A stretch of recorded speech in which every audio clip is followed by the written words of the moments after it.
Ladies and gentlemen, this is Joe's Classic Video Games back with another cool pinball repair video for you this evening. We have been working on this Bally Lost World pinball machine, and we've done all kinds of stuff to it. If you didn't see our series so far, go back and watch them. But if you watch the earlier videos, then you know that the head on this thing is not actually a Bally head. That's actually the head off of a Stingray, a Stern Stingray.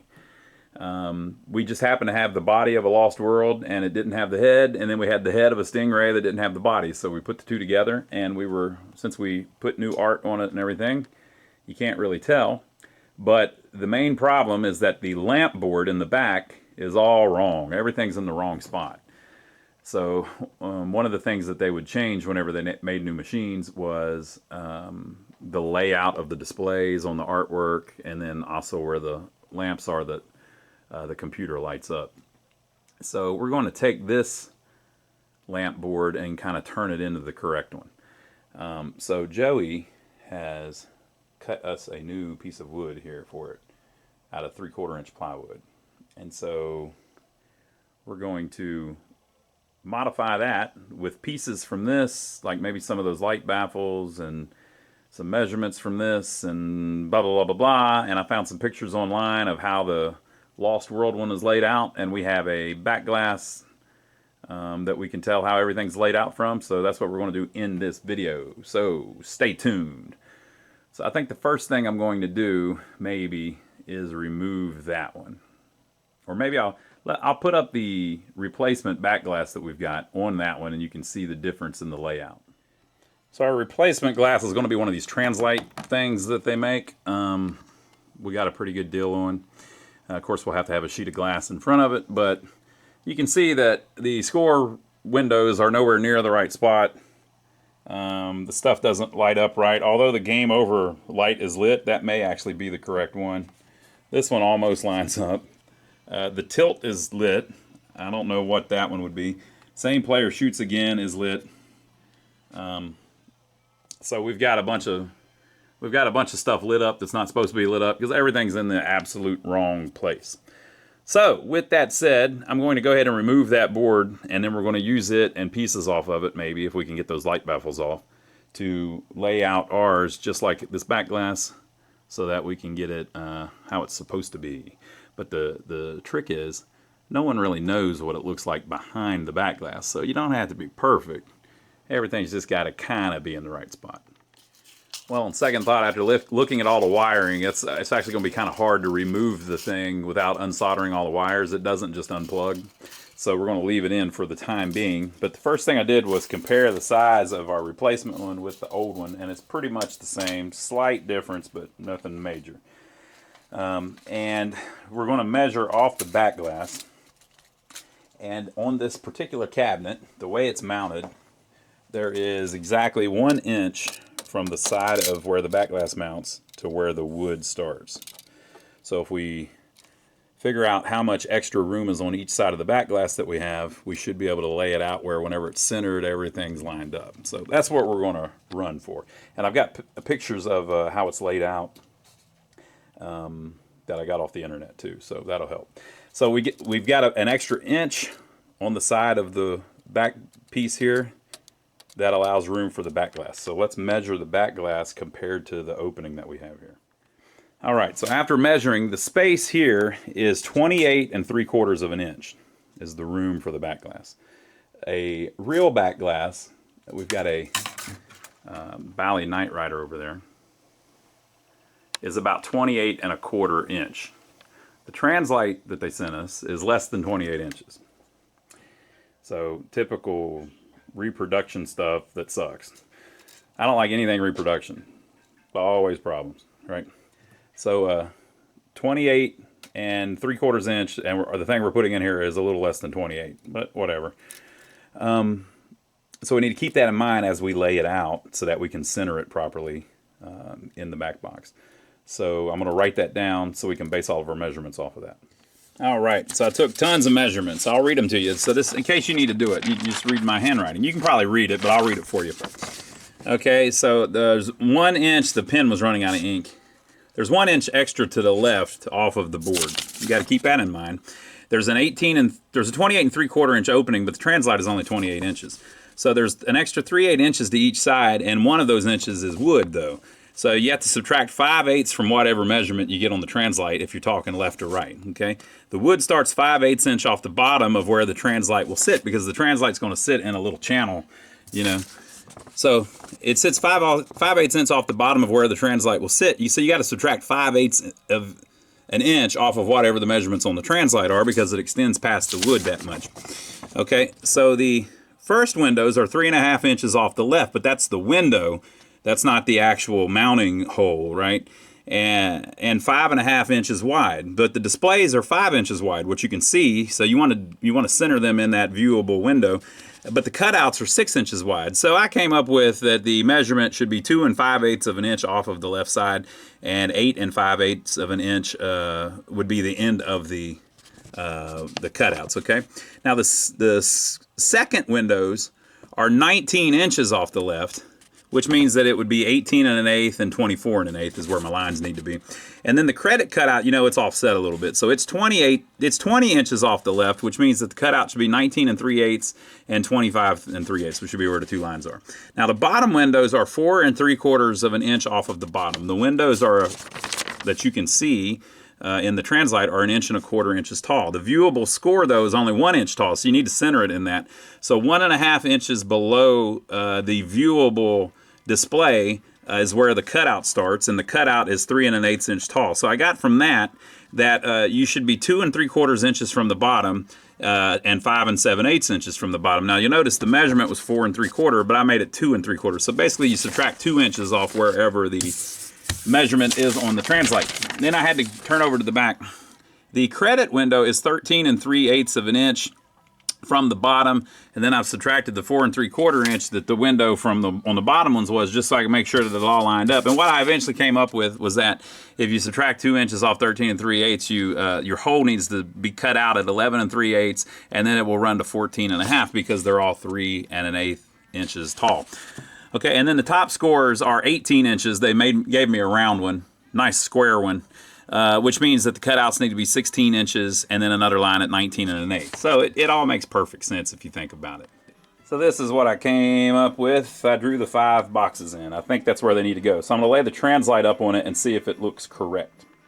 So if you look at the left and right centering, looks like we're about right. I mean, I measured it, so it should be right. Right, and there's a little bit of an adjustment in there. Those little metal plates, you can move left and right a little bit if you have to. So I think we've got the left and right proper. Let's see if we can tell on the up and down. So it also looks correct. You can see that it's kind of centered in the top part of the hole, and all 3 of them are in about the same spot. So I think we're pretty good. You can see that the display, the viewable part, is at about the halfway, a little bit above the halfway mark of the hole. The whole middle would be about right here. So I think we're lined up. All right, so I found a pretty good picture of one online lit up with the back glass off of it. So I was able to just kind of tell where everything goes. So everywhere there's a circle and an X is where there's going to be a hole for a lamp socket. And I'm going to use the little baffles off of here. We're just going to cut those off and then staple them, screw them, whatever, to the new one in the appropriate place. Basically, the ball and play are down here, and then this is same player shoots again. This is tilt. This is game over. 4-player, 3-player, 2-player, 1-player, 1-player, 2-player, 3-player, 4-player. This is maybe that's same. No, that's high score to date. And then the other ones are just the general illumination. So they don't have to be perfect, but in general, get it? In general, they should line up with the artwork a little bit. So I looked at the one online that I had a picture of, and then I just kind of free-handed those in. So those are probably not exact, but they're pretty close to exactly how they are on the official one. And then on the official one, the corners are chopped off. And the reason for that is because down here there is some blocking that can be in the way. You can see on the stern they're a little bit chopped on. And up here, you have to have some room for the lock and the lock mechanism up here. But on the Bally's, they're diagonal, so I just made them diagonal like the Bally, because that's what we're trying to make. And the other thing, too, is that the hinge mount's slightly different. On a Bally, it's on the front here. But on a stern, it's actually on the back. So that hinge does screw onto the back, but it's where you can't see it. And of course, this isn't ours. This little block here will be right here on ours. Ball 1, 2, 3, 4. The measurement is the same on the sterns and the Bally's, so that must have been kind of standardized for whatever reason. So that's that. So I'm going to have Joe cut out the 5 score windows and then drill all of the holes.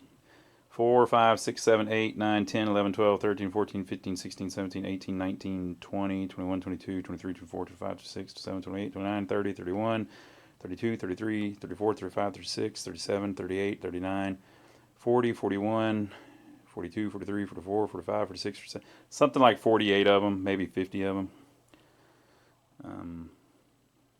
So once we get that, we'll have the board how it needs to be. Then we can start populating it with wire and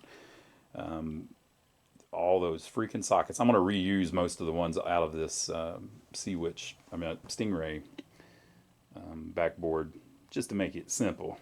They clean up pretty good. But that's going to be a considerable amount of effort.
Okay, so Joey cut it out and drilled all the holes. This is what we're starting with. We put some white paint on it. Here's the one that I removed from the game. The next thing that we need to do is install all of the sockets, which is a pain. But it's not going to be that bad. There's only, what we say, 50 of them. It won't be that big of a deal, folks. So that's the back. It's the back of theirs. I'm going to take this one and see if I can just remove all of this. I'm going to unsolder each socket and pry the staples out and see if maybe I can even save the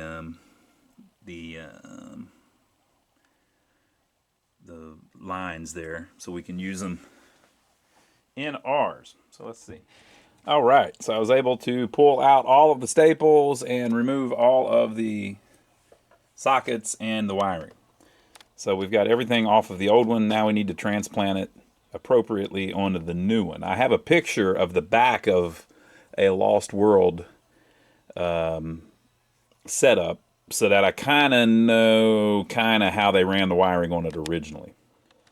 All right, so we did something similar on that 8-Ball Deluxe series that we did a while back. Basically, I'm going through, putting the socket in, and then running the wire over it, and then stapling it in a lot of places so it holds it all in place, and then you solder the wire to each thing. Easy peasy. Now, see how all of these are linked together? That's because on the very bottom of the board, each one of those is a computer-controlled lamp. So on this Backbox, on this backboard, you're going to have two types of lights. The ones that the computer can turn on and off, and you're going to have ones that are just general illumination. They're always on. So the ones that are general illumination are all going to be hooked together, and so there is going to be a line on one side that connects them all together and a line on the other side that connects them all together. And that'll run, haphazardly around and go to all of the ones that are general illumination.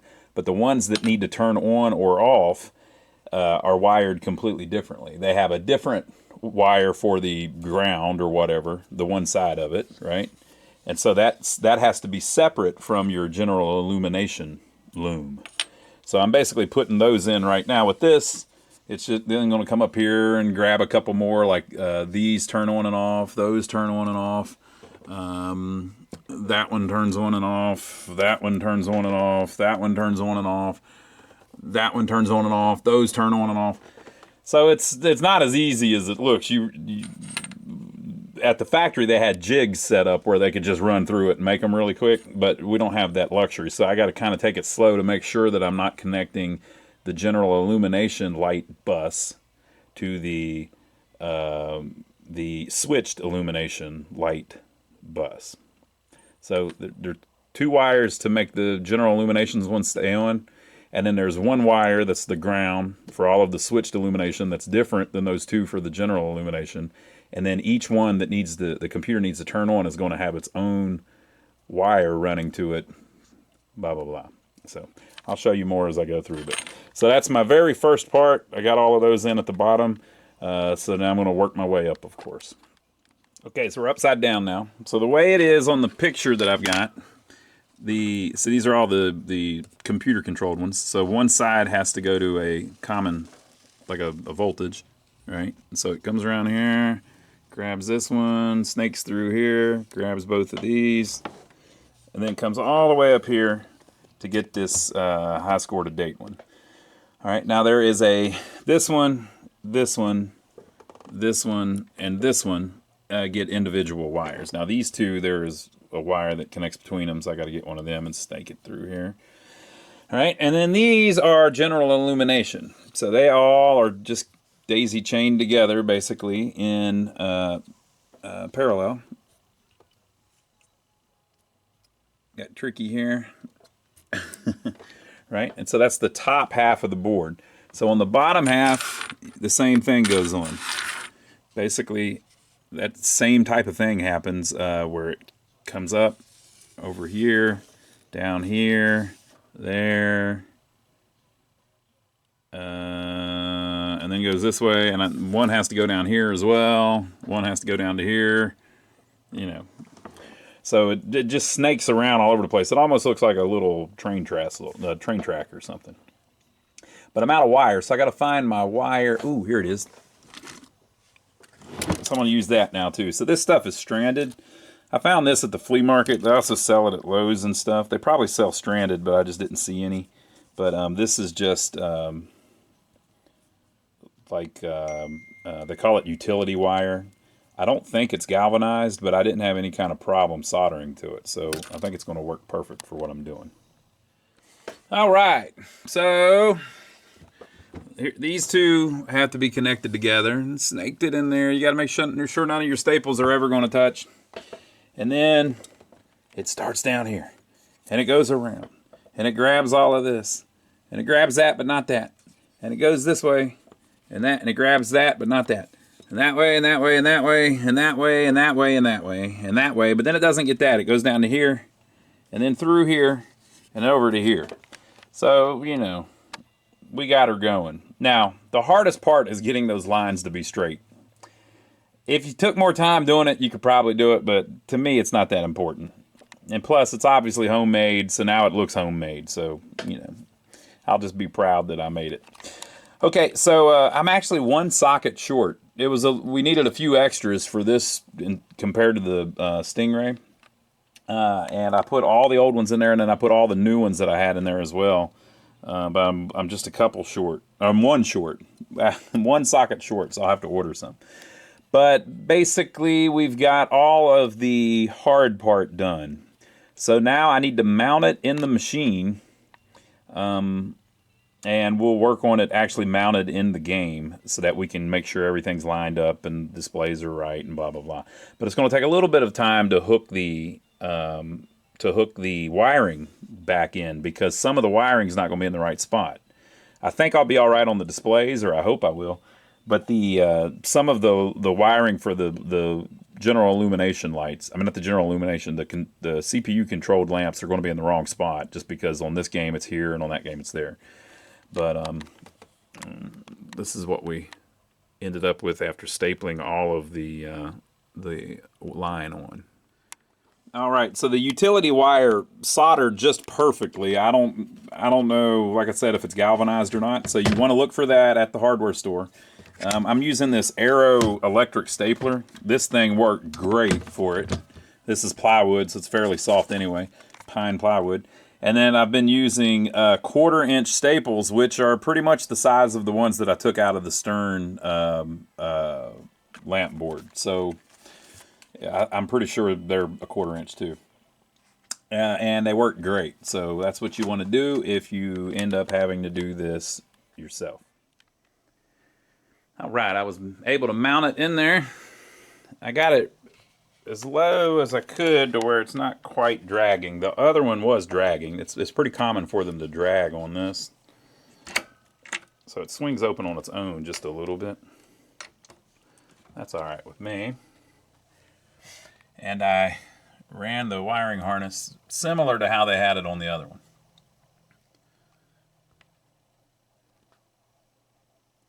So on the other one down here, these ended up under the displays. The displays were about right here.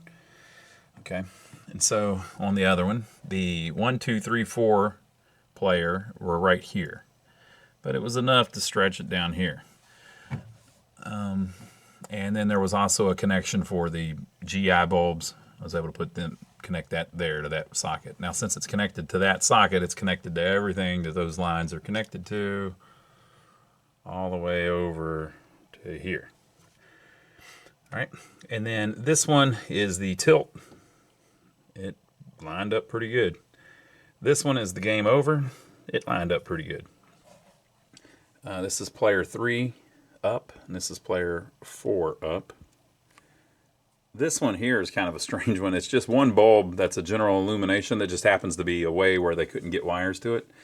So they ran specific wires to it, and the way it all laid out, I had 2 extra wires here that I was able to do the same thing. So that worked out. This is the match.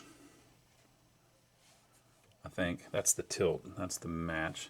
This is the ball and play. This is player 2.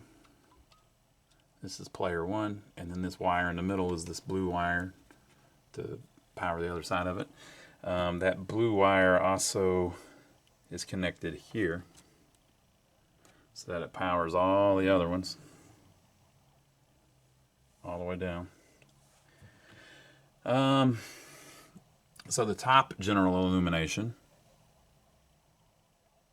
there were a red and white wire here. They could power that. And then the only one that I really had trouble with was up here is the high score to date. It just wasn't long enough, so I extended the wire a little bit and got that working. So we've got them all wired up. There was another problem. These 2 here are actually the same player shoots again. On some games, that's shown on the Backbox. On some games, that's shown on the playfield. On some games, it shows it both places. On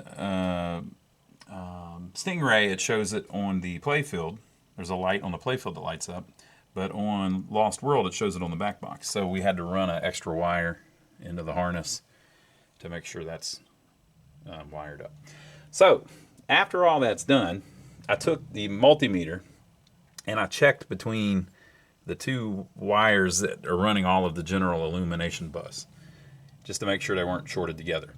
If you check that while it's plugged into the power supply, it will be shorted together because the power supply is also connected to the playfield. And so the lamps are pretty much short. So once you have, 40 lamps in parallel, it's going to measure like, 1 ohm resistance between the two sides of the general illumination bus. But since I unplugged the power supply, they're not connected. So that tells me that there's not a short on any of those sockets. Same thing with the one on the top. None of them are connected. So there's no short on any of those sockets. I didn't check every single one of the computer-controlled ones. If you have a short on one of those sockets, what it'll do is it'll burn up the SCR on the board that runs it, but it won't cause you catastrophic problems where it's blowing fuses and stuff like that. So if we end up where one of the lamps doesn't work, we'll troubleshoot that. But we got all that done. So we're ready now to put all the light bulbs back in it and see if it'll light them up. All right, folks, so I got the piece of glass in and was able to put the artwork behind the glass. It all looks pretty good. I got all the lights in and working, and I got the LED displays lined up properly. So everything's pretty good. The only thing we haven't done yet is put the light baffles in that tell it not to light up this part, only light up this part. So for instance, if you look up here, you can see how whenever that comes on, it's pretty readable, and you can't really read it whenever it's off. So that's good. But all the other ones are kind of bleeding over. Like it looks like the 4's lit up a little bit right now. The same player shoots again, you can see lit up a little bit. It's because it's supposed to have those things around it to make it where it only lights up that area. So we need to install those. So we need to cut them off the old insert and install them on this new insert, and that will basically block the light in the correct places. This one that says ball and play, I'm not so sure if that's supposed to be lit up right now, but maybe. And I think we're one short because we didn't have one for this same player shoots again or something like that. But the one up here for high game to date, it doesn't really need it. It's nice and dark whenever it's off. So we don't need one up there, but we need it on all the other ones. So we need it for game over, match, ball and play, 1, 2, 3, and 4. Same player shoots again, tilt, and then 1, 2, 3, and 4. You can see they're kind of lit up right now. Like 2 is kind of lit up. So we got to install all of that. The art came out pretty decent, though. It looks pretty good. Everything's lined up pretty well. So at least you can see the displays so far. So if we can get those lights to look a little bit better and be a little bit more where they're supposed to be, we'll be looking pretty. All right, folks. So we took a multi-oscillator tool, oscillating multi-tool, that we use on all kinds of stuff, and cut those little things off the old board and then put them in the appropriate spot on this one. The one up here where it says high game to date, it's so far away from this one that on the back glass it doesn't need to really be isolated. And then the same thing with this one down here, which is tilt. But this one is same player shoots again. This one's game over. This is 1, 2, 3, 4. This is 3, 4, 1, 2. And you're just trying to keep that area of the back glass from having light seep into it, so that whenever it lights up, that bulb is all that's lighting it up.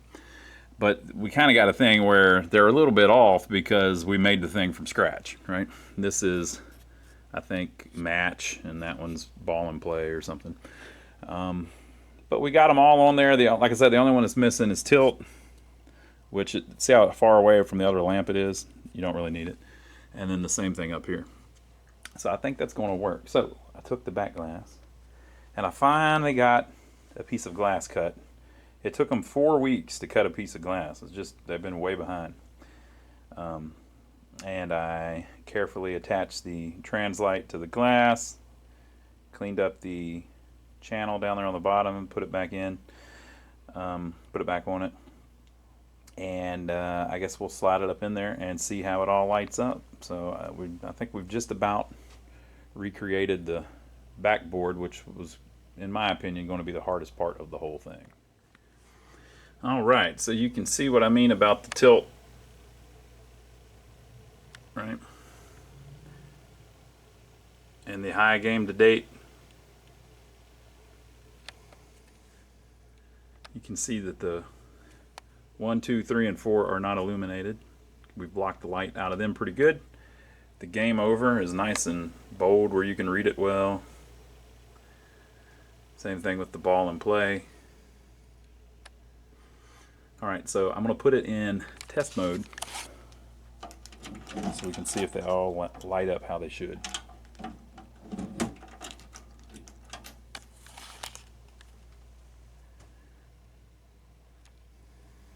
See the high game to date, the 1 and the 2 are working perfectly.